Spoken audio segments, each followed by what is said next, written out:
السلام علیکم ورحمت الله وبرکاته. د جناب سیدنا محمد صلی الله علیه و آله و صحبه وسلم عادت مبارک داو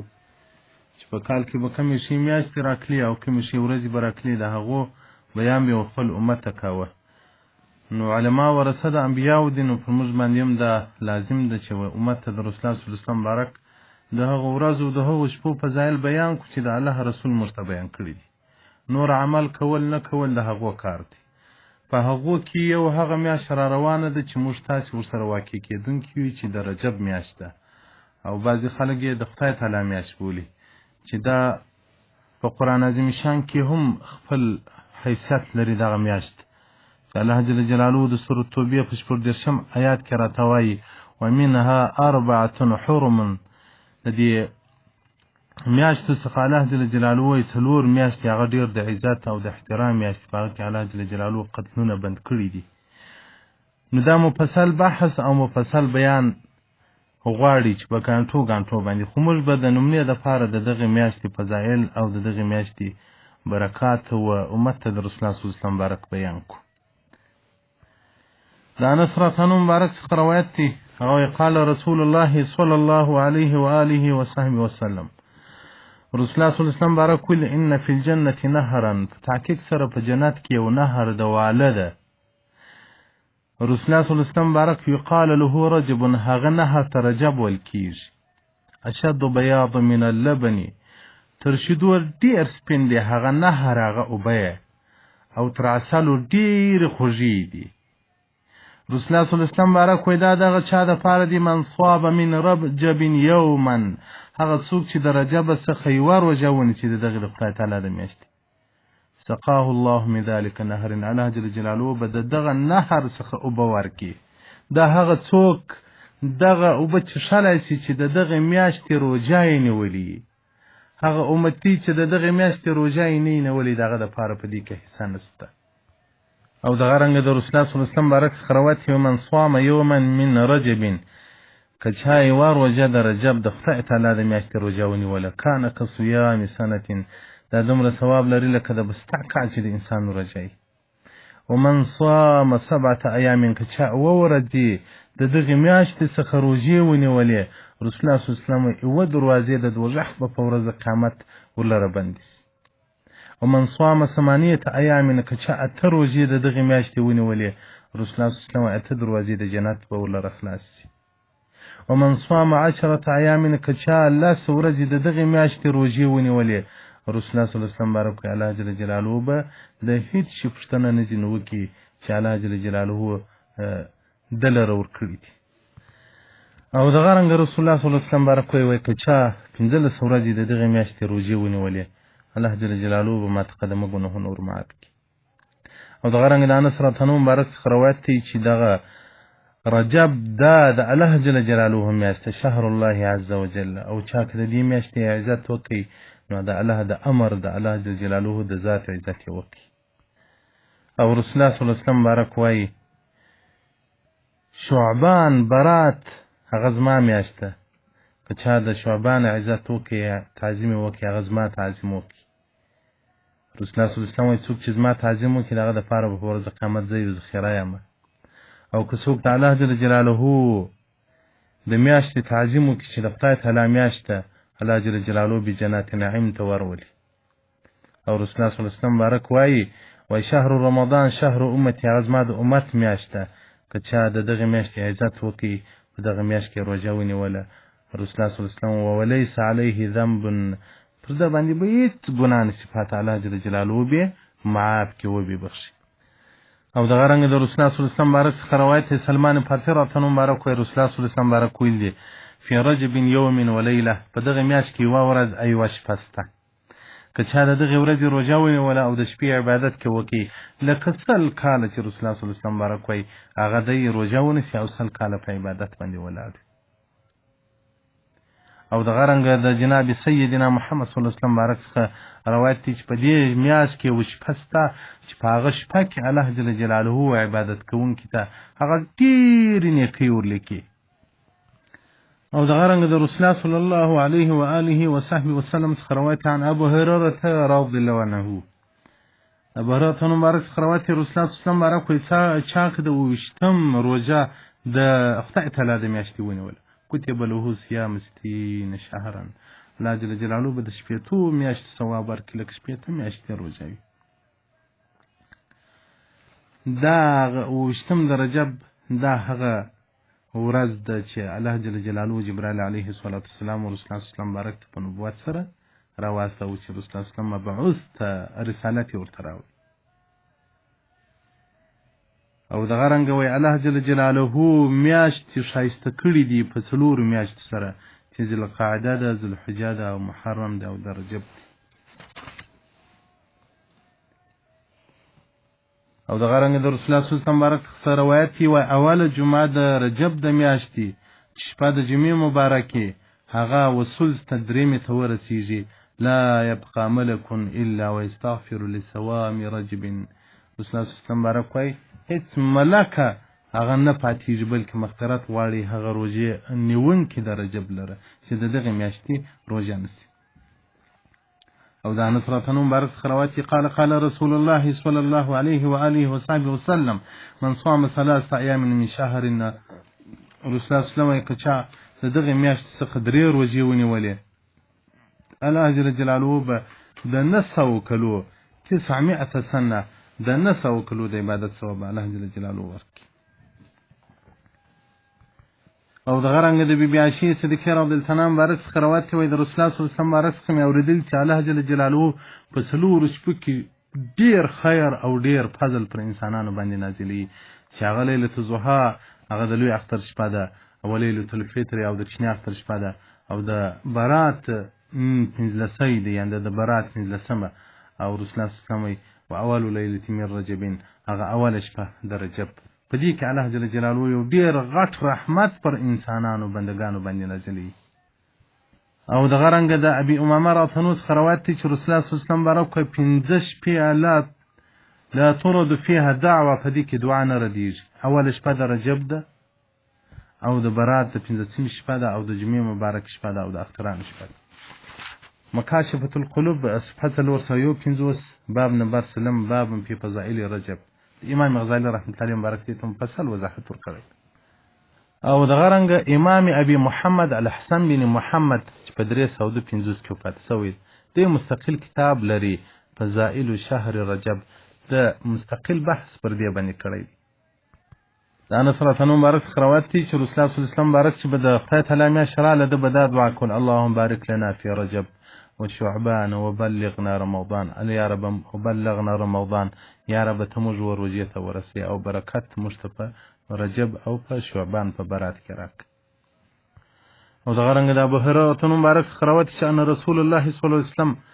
تحقیق سره رسول الله صلی الله علیه وسلم ومیاش مکمل روزه نه ولد رمضان ما سوى الا رجب وشعبان او د شعبان روزه به رسول الله صلی الله علیه وسلم مبارک دغه دوی میاشتې به پرانی ولي او د غرنګ د رسول الله صلی الله علیه وسلم مبارک خروات عبد الله بن عباس رضی الله مبارک روایت کړی دی ومن صام يوما من شهر حرام که چا د شهر حرام څخه یو روزه ونیول چې په هغه شهر حرام میاشت کې هغه رجب هم دی كتب الله له بكل يوم شهرا پر هر رجب الله یو میاشت روزه ثواب ورکړي او د غرنګ د ابي سعید خدری رضی الله مبارک خروات چې رسول الله صلی الله علیه وسلم رجب من شهور الحرم چې وای دا رجب د هغه عشر الحرم میاشتو څخه دی رسول الله صلی الله علیه وسلم بارک وای د دغه میاشتې هغه ورځ مکتوبه علی ابواب السماء السادسه پر شپږم اسمان باندې رسول الله صلی الله علیه وسلم د دغه میاشتې د ورځو نومان لیکلي دي فاذا صام الرجل منه يوما کی څوک په دغه میاشت کې یو ورځ روزه ونیسي رسول الله صلی الله علیه وسلم بارک وای دغه دروازه چې په شپږم اسمان کې د روزې نومان پر لیکلي دي دغه وژغیږي ونه تقل یوم او هغه ورځ د رجب وژغیږي ویا رب دغه انسان ته مغفرت وکه بخښ ورلره وکه هغه روزه ونیوله الله جل جلاله وایي تاسو شهیدان سي ما هغه ته بخښه کړې او دغه رنګه د عکرمه او د عبد الله بن عباس رضی الله عنهما خروات چې رسول الله صلی الله علیه وسلم صوم اول یوم من رجب د خدای تعالی د میاشتې اول روزه کفاره 3 سنین درو کلو د ګناهو کفاره ده او دومه روژه د 2 کلو د ګناهو کفاره ده او درېیمه روژه هغه د 1 کال د ګناهو کفاره ده. ثم كل يوم من شهر هغه هر ورځ روژه هغه بیا د 1 میاشتې ګناهو کفاره ده. فضائل شهر رجب صفحه اوله بیا تر 9 پورې ده. ابي محمد الحسن بن محمد چې په 350 کې وفات شوی دی مفصل بحث ورکړی او دغه رقم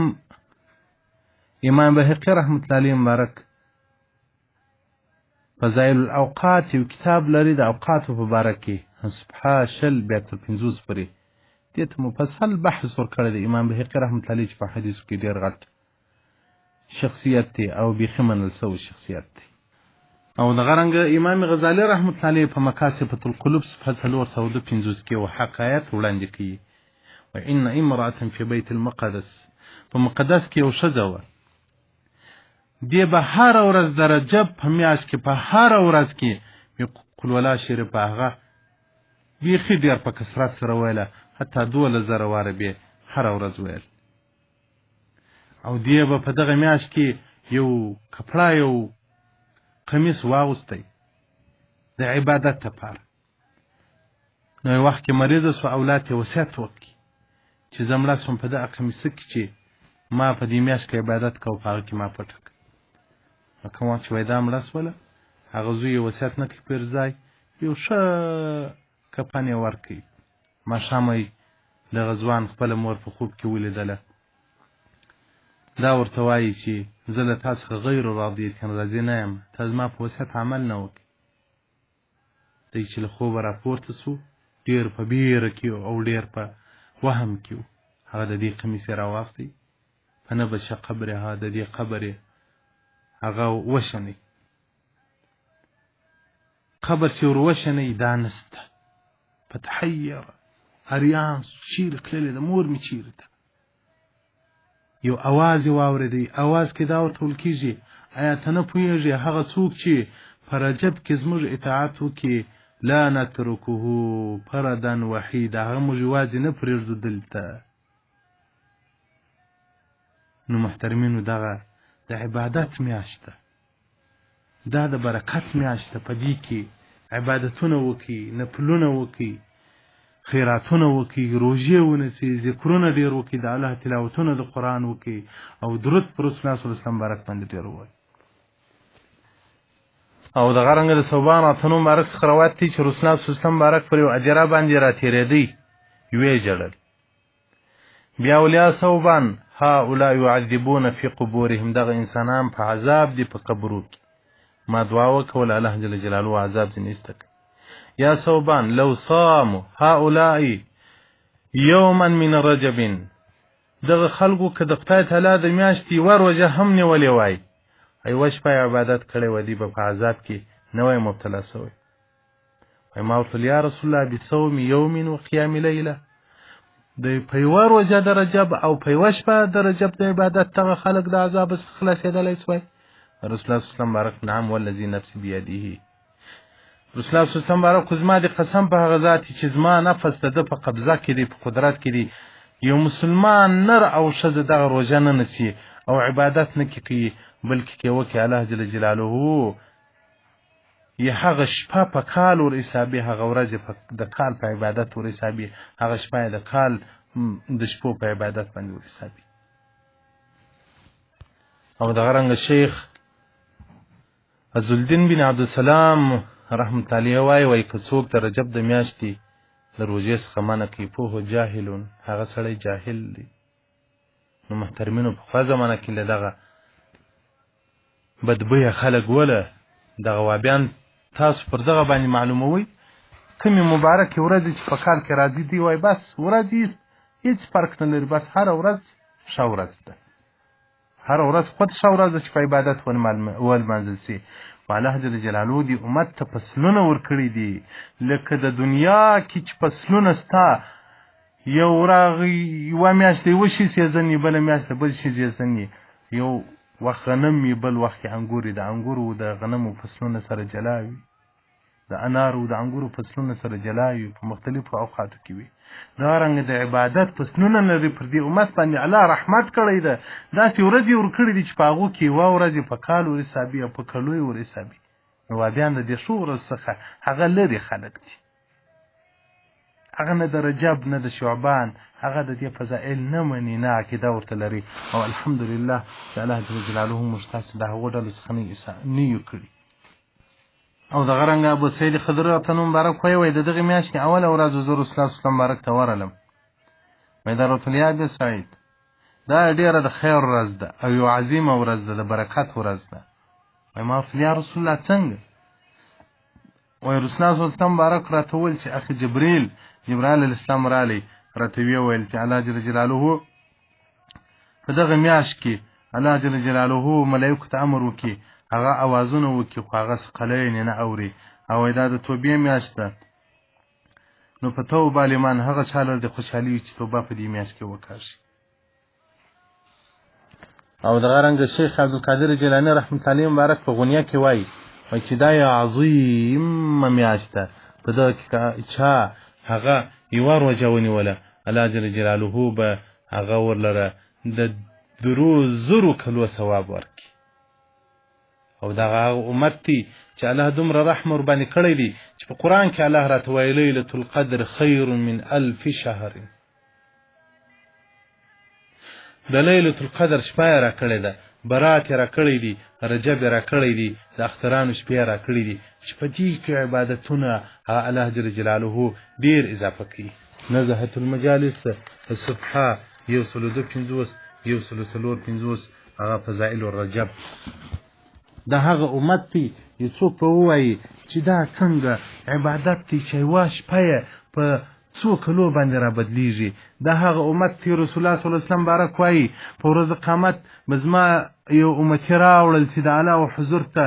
عملنامې به یې راوشني په عملنامو کې به رسول الله صلی الله علیه وسلم وایي هغه په لکهاو روژې لیکلي وي په عملنامو کې به په لکهاو لمنځونه لیکلي وي په عملنامو کې به په لکهاو په میلرهاو خیراتونه لیکلي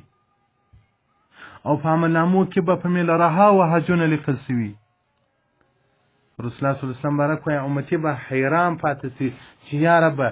دغه خو ما نه دي کړی په ژوند کې مې یو حج هم نه دی کړی دا څومره عبادتونه دي وایي ملایکې به ورته ووایي چې دغه امت مرحومه د رسول الله صلی الله علیه وسلم امت ته لقب امت مرحومه ورکول سوی دي الله رحم ورباندې کړی دی وایي دا دغه امت مرحومه هغه ثوابونه دي چې دوی به بخښلو امت ته خو هر مسلمان چې لاس پورته کړي وایي یا ربه زما د عبادت ثواب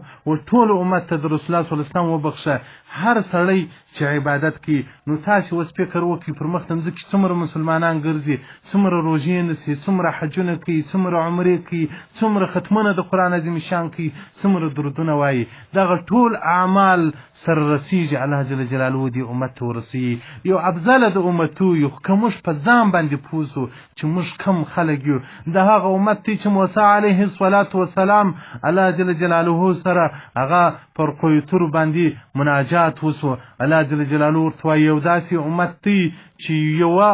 نیکي په لس وربدلوم او که اخلاص ورسره و په 900 وربدلوم او دا هغه امت دی که د ګناه اراده وکړي د ګناه قصد وکړي نه په نسل چې تر هغه وخته پرې ګناه نه یې کړی خو دا هغه امت دی چې د نیکو اراده وکړي که څومره هغه نیک کار نه وکړي الله جل جلاله ورته وایي چې د دغه امت ته زه پر هغه قصد او پر اراده د خیر ور ثواب ورکوم الله جل جلاله ورته دا هغه امت دی چې هغه تللو ته به د راتلونکو د عبادت ثواب ورسیږي هغه به دعاوې کوي د هغو په حق کې به قبلیږي الله جل جلاله د دې امت مرحومه د دې امت مبارکه صفت موسی علیه السلام ته وکړي موسی علیه السلام الله جل جلاله ته وایي یا رب دغه امت خو ما ته راکړه الله جل جلاله ورته وایي دا امت د سردار د انبیاو د سردار د محمد صلی الله علیه وسلم امت دی هغه ته به ورکول کیږي موسی علیه السلام چې ناامید چې دا امت ماته نه راکول کېږي بیا یې لاس پورته کړو الله جل جلاله ته ویل یا رب فاجعلني فی امتي ما د ده په امت کې وګرځوه الله جل جلاله په ورځ قیامت به د ده په امت کې بیا تا حساب کړم نو ټول انبیا به د رسول الله صلی د امتیت تر بیرغ لاندې جنت ته ننوځي اول به رسول الله صلی بارک جنت ته ننوځي بیا به ټول انبیاء کرام جنت ته ننوځي خو د رسول الله صلی تر قادت لاندې به جنت ته ځي بیا به په امتو کې اولنی د انبیاء رابعد ابوبکر صدیق راتنو مبارک په جنت ته ننوځي بیا به عمر راتنو بیا به عثمان رضی الله عنه بیا به علی رضی الله عنه بیا به نو څومره رسول الله صلی مبارک ته په هغه اورجندي او څومره رسول الله صلی متابعت کړي هغه بیا جنت ته مخ نه نوځي محترمینو دا د برکات او دا د انوار او د رحمت میاشت چې پر مؤمنانو باندې په دغه میاشت کې د الله رحمت اوري نو محترمینو دا میاشت په عبادت باندې ول منځي دا الله د قرآن تلاوت کې وکي رسول الله صلی الله علیه وسلم دا د الله میاشت په قرآن باندې شایسته کی شعبان زما میاشت په درود باندې شایسته کی رسول الله صلی الله علیه وسلم هغه روزه د امت میاشت په مغفرت باندې شایسته کی مغفرت ته الله څخه وغواړي استغفار ډیر کې واسط محترمینو زموږ مسلمانان خو داسې سوي دي چې ګناهونه نور کال نه کوي په رجب او په شعبان او په روژه کې کوي محترمینو د دې میاشتو قدر وکړي د دې میاشتو احترام وکړي د دې میاشتو کې روژې ونیسي خیراتونه وکړي نفلونه وکړي هر عبادت چې مو په وس پرایي هغه عبادت وکړي الله به درسره راضي سي او الله دې له موږ تاسو څخه راضي سي او الله جل جلاله دې توفیق راکړي چې په دغه میاشت کې موږ ښه عبادت وکړو او په دې میاشت کې موږ هغه و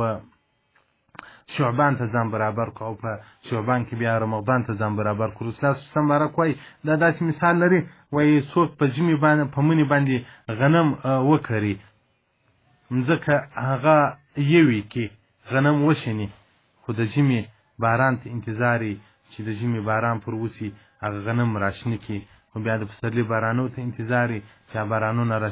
بارانونه پر وسی غنم ته ترقی ورکړي خو رسول الله صلی الله علیه وسلم بارک وایي په دوبي نو بیا هغه د رصد واخی غنم وریبي نو دغه درجه په میاشت کې باید سړی تخم وکري عبادت ته ځان چمتو کړي او په برات کې باید سړی اوبه کړي د عبادت اوبه کړي په تقوا او په روژه کې نو باید سړی حاصل واخی چې هغه الله جل جلاله صائمینو ته د رمضان هغه جنت ورکړي نو که سړی رجب په عبادت ورتېره کړي او شعبان په عبادت ورتېره کړي د برات میاشت نو په روژه کې چې کوم انوار دي او کوم رحمتونه دي هغه بې لاسته راسي او که دغه دوی میاشتې کې دی غافله وي نو هغه د روژې د برکاتو څخه به هغه بې حسي او بې برخې وي الله دې موږ ته توفیق راکړي چې دغه عبادتونه په دې میاشت کې وکړو والسلام علیکم ورحمة الله وبرکاته